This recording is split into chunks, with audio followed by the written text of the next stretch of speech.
다양한 분야의 이슈를 과학 기자의 시각으로 들여다보는 사이언스 취재 파일 시간입니다. 네, 오늘은 양혜영 기자와 함께하겠습니다. 어서 오세요. 안녕하세요.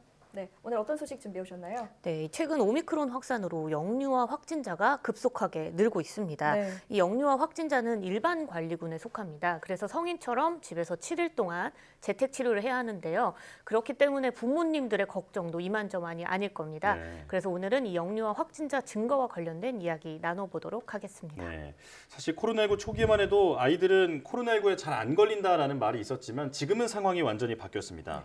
특히 전파력이 센 오미크론 변이가 유행하면서부터는 아이들 사이에서도 확진자가 많이 나오고 있잖아요. 네, 맞습니다. 이 오미크론 확산으로 최근 한 달 사이에 전체 확진자 자체도 엄청 늘어서 15배나 급증했죠. 네. 2월 13일부터 19일까지 일평균 확진자 발생률을 살펴보면요. 그 전주보다 모든 연령군에서 1.7배가 증가했습니다.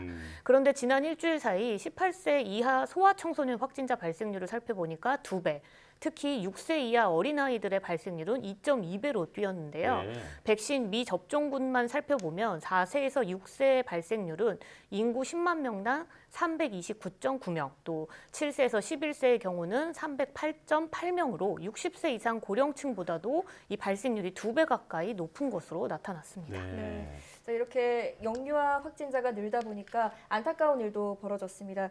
코로나19에 확진된 7개월 아이가 응급실을 수소문하다가 결국 숨진 사건이 있었는데요. 왜 이런 일이 벌어진 건가요? 네, 다시 어떤 사건이 좀 살펴보면요. 지난 18일이었습니다. 경기도 수원에서 재택 치료 중인 7개월 아기가 확진 판정 하루 만에 숨진 일이 벌어진 겁니다. 네. 이 아기는 호흡곤란 증상과 함께 경기를 일으켜서 부모가 119에 신고를 했습니다. 신고 6분 만에 구급대원이 현장에 도착을 했지만 이미 심정지 상태였다고 하고요. 네. 심폐소생술을 진행하면서 응급실이 있는 주변 병원을 수소문을 했는데 21분 동안이나 이송 가능한 병원을 찾지 못했다고 합니다. 네. 이유를 살펴보니 소아 전문의가 없어서, 또 응급실에 자리가 없어서, 또 감염병 전담 병원이 아니어서, 또 소아 전문의는 있지만 확진자 격리 병실이 없다 등등 이 거절한 이유도 굉장히 다양했는데요. 네. 결국 11번의 전화를 돌린 끝에 12번째 병원에서 치료가 가능하다는 이야기를 들었는데 이곳이 아기 집에서 17km나 떨어진 경기도 안산에 있는 병원이었고요.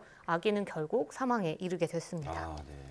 이게 들을수록 정말 허탈하고 안타깝고 또 화도 나는 일인데요. 아이들은 이제 언제든지 응급 상황에 빠질 수가 있는데 이 아이들에 대한 응급 상황 대비가 어떻게 돼 있길래 이런 일이 발생한 겁니까? 네, 이 보건복지부가 지난 2016년부터 소아 전문 응급의료센터 지원 사업을 진행하고 있습니다. 네. 이곳에서는 이 소아 전담 응급실을 별도로 운영하는 등 위급 상황에 대처할 수 있는 곳인데요. 이 소아 응급 전담 의사가 4명 이상 있어야 하고요. 또 소아 중환자 병상, 또 연령별로 의료 장비를 갖춘 곳입니다. 현재 서울대병원과 아산병원을 비롯해서 인천과 경기, 천안 각각 한 곳씩 전국에 5곳이 있습니다.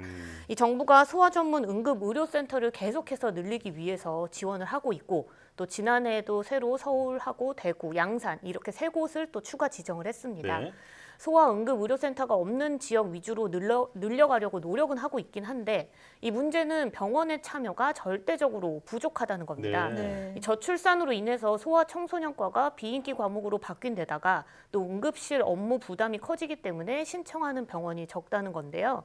또 이 병원이 소아 응급의료센터를 신청을 해도 전문의를 뽑지 못해서 무산되는 경우도 있었다고 합니다.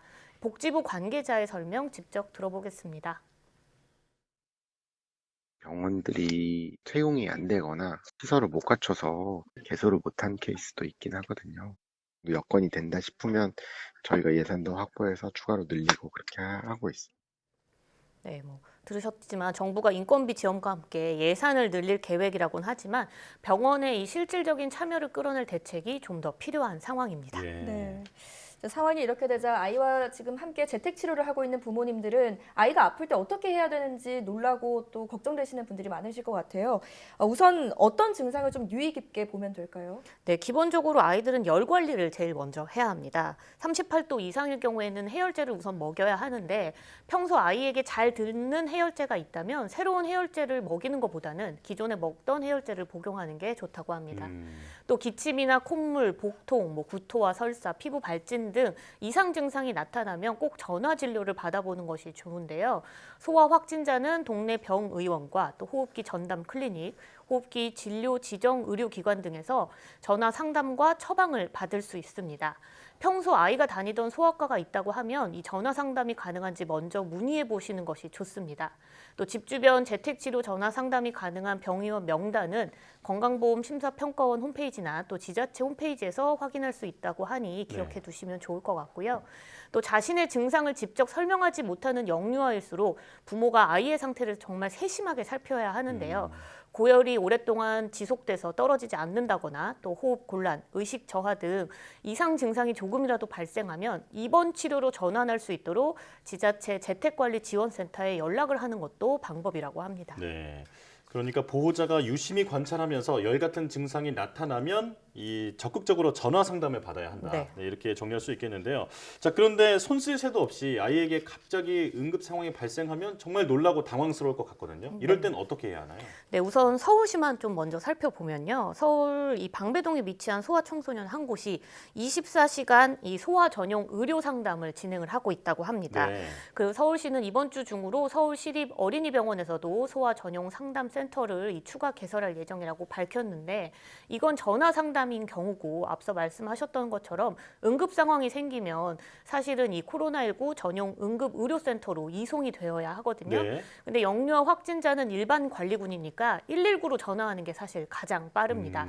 이 문제는 이 앞서 사건과 같이 영유아 확진자가 근처 병원 응급실에 이용을 할 수 있는지 없는지 사실상 미리 알기 어렵다는 건데요.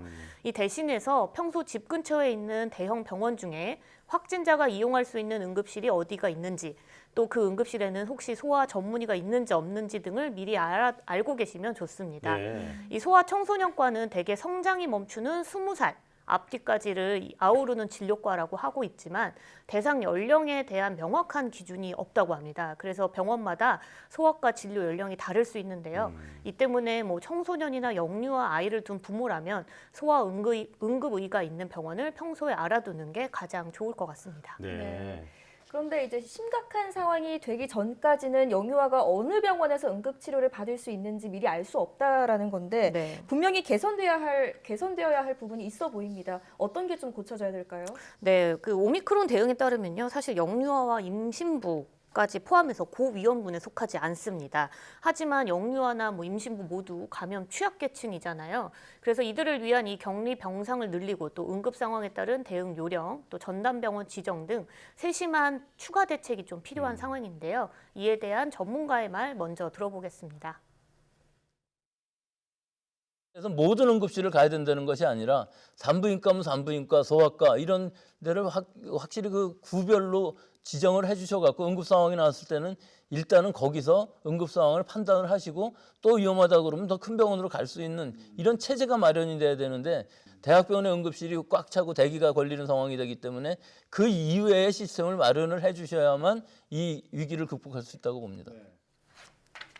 네, 이 영유아나 임신부의 경우에는 의사가 직접 대면 진료를 하지 않으면 증상과 상태를 사실 정확히 판단하기 어렵거든요. 네. 그래서 이 전문가들은 대학병원이 아닌 동네 병원에서도 확진자의 응급 치료를 할 수 있는 시스템이 마련돼야만 앞으로 확진자가 계속 늘어나는 경우에 더 심각한 문제가 발생하지 않는다 이렇게 지적하고 있습니다. 네.